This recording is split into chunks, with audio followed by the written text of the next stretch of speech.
Good morning everyone. Competitive world में आप सभी का स्वागत है। आते हैं लाइट के फोर्थ वीडियो पे। इससे पहले हमने लाइट का दो गुण पढ़ा है, परावर्तन और अपवर्तन।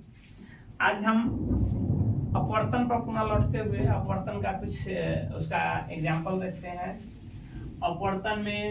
अपवर्तन से जुड़े कुछ अन्य फैक्ट भी देखते हैं। जैसे अपवर्तन का पूछता है कि अपवर्तन का एग्जाम्पल हमारे रियल लाइफ में कहाँ होता है, कैसे होता है। अपवर्तन का मतलब होता है कि लाइट एक माध्यम को पार करते हुए दूसरे माध्यम में घुस जाना। यदि सेम माध्यम में लौट आता है तो परावर्तन, यदि वो उसको क्रॉस कर जाता है उस माध्यम को तो अपवर्तन। अब जैसे आप देखते हैं कि एक बर्तन है, शीशे का ग्लास है, उसमें एक छड़ रख दीजिए और छड़ को बाहर से देखिए तो जहां पानी का तल है, पानी के तल से आपको छड़ मुड़ा हुआ दिखता है, वो अपवर्तन का उदाहरण है। उसी तरह से और भी, यदि पानी के ग्लास में एक कॉइन डाल दीजिए, सिक्का डाल दीजिए, सिक्का लगेगा कि आपको अपने तल से ऊपर उठा हुआ है। यदि पानी के तल में मछली है या नदी की गहराई है, यदि साफ पानी है तो गहराई आपको कम लगेगी वास्तविक गहराई से। नदी की जो गहराई होती है उस वास्तविक गहराई से कम दिखती है। ये सब अपवर्तन का उदाहरण है। तारे टिमटिमाते हैं, तारे का टिमटिमाना अपवर्तन का उदाहरण, प्रकाश के अपवर्तन का उदाहरण है। क्योंकि वायुमंडल तारे से आधी प्रकाश हम तक पहुंचने से पहले वायुमंडल के कई परतों, निर्वात से होते हुए वायुमंडल के कई परतों से गुजरती है और विभिन्न परतों का घनत्व, वायु का घनत्व विभिन्न परतों में विभिन्न होता है। और माध्यम के घनत्व पर हम जानते हैं कि अपवर्तनांक डिपेंड करता है। अपवर्तनांक माध्यम के घनत्व पर डिपेंड करता है, इस कारण वहां प्रकाश का अपवर्तन होता है। तो ये सब उदाहरण जो है आपके प्रकाश के अपवर्तन के हैं। अब आते हैं हम अपवर्तनांक पे। किसी भी वस्तु का हम जानते हैं कि लाइट का जो है स्पीड विभिन्न माध्यमों में विभिन्न है, इसी कारण अपवर्तनांक होता है। अपवर्तनांक का मतलब होता है अपवर्तनांक। अपवर्तनांक होता है निर्वात में प्रकाश की चाल,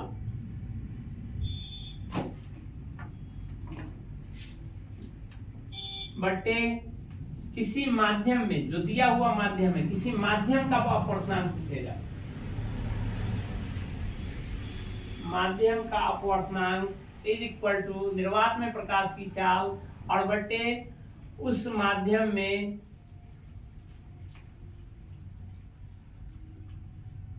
प्रकाश की चाल। इसको हम उस माध्यम का अपवर्तनांक कहते हैं। विभिन्न वस्तु का अपवर्तनांक विभिन्न हो सकता है, क्योंकि हम जानते हैं कि विभिन्न वस्तु में प्रकाश की चाल भिन्न भिन्न होती है। भिन्न भिन्न वस्तुओं में प्रकाश की चाल भिन्न भिन्न होती है, इसलिए भिन्न भिन्न वस्तुओं का अपवर्तनांक भी अलग अलग होगा।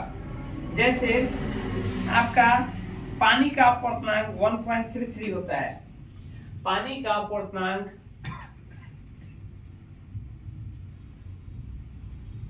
वस्तु और अपवर्तनांक,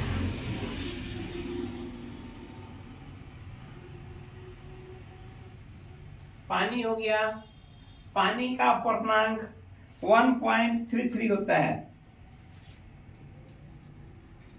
उसी तरह अन्य भी वस्तु है, जैसे क्राउन कांच है 1.52,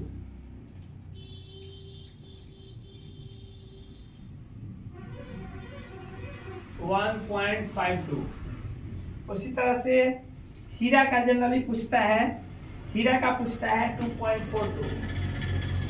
हीरा का अपवर्तनांक 2.42। ये कुछ वस्तुएं का अपवर्तनांक है जो एग्जाम की दृष्टि से महत्वपूर्ण होता है, तो इसको हम याद रखते हैं। फ्लिंट कांच, फ्लिंट कांच, इसका अपवर्तनांक होता है 1.65। ये कुछ वस्तुएं हैं जिसका अपवर्तनांक प्रतियोगी परीक्षा के दृष्टिकोण से महत्वपूर्ण होता है। अपवर्तनांक का सिंपल मीनिंग हुआ वह वस्तु, वह माध्यम जिसमें प्रकाश की चाल निर्वात में प्रकाश की चाल में, उस माध्यम में प्रकाश की चाल से भाग देंगे तो हमारा उस वस्तु का अपवर्तनांक निकलेगा। इसका मतलब यदि उस माध्यम के प्रकाश की चाल जितनी कम होगी उसका अपवर्तनांक उतना अधिक होगा। उस माध्यम में प्रकाश की चाल जितनी कम होगी उसका अपवर्तनांक उतना अधिक होगा। यहाँ देखिए ये जो 4 एग्जाम्पल दिए हैं इसमें हीरा का अपवर्तनांक सबसे अधिक है। हीरा का अपवर्तनांक सबसे अधिक है, इसका मतलब हीरा अपने से होते हुए प्रकाश को गमन करने से रोकती है, जिसके कारण उसका चाल क्या होता है, धीमा होता है। यानी इन चारों में यदि पूछे कि प्रकाश की चाल सबसे कम किसमें है, तो हीरा में प्रकाश की चाल सबसे कम है, जिसके कारण उसका अपवर्तनांक सबसे अधिक है।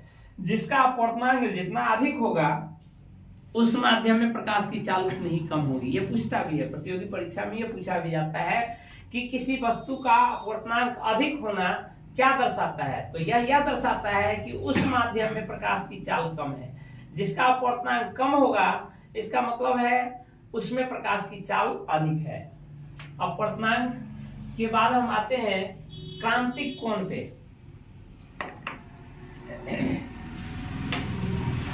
अपवर्तनांक के बाद हम आते हैं क्रांतिक कोण। क्रांतिक कोण क्या होता है हम देखते हैं। हम जानते हैं कि यहां से 2 माध्यम है, इधर अलग माध्यम है, इधर अलग माध्यम है। हम मानते हैं कि इधर सघन माध्यम है और इधर विरल माध्यम है।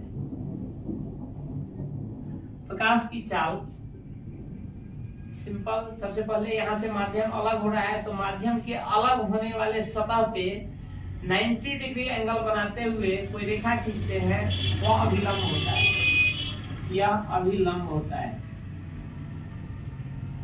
अब मानते हैं कि कोई प्रकाश यदि अभिलंब के समांतर कोई प्रकाश की किरण गुजरती है तो वो अपवर्तित नहीं होती है, वो 0 डिग्री से अपवर्तित होती है और वो सीधा निकल जाती है।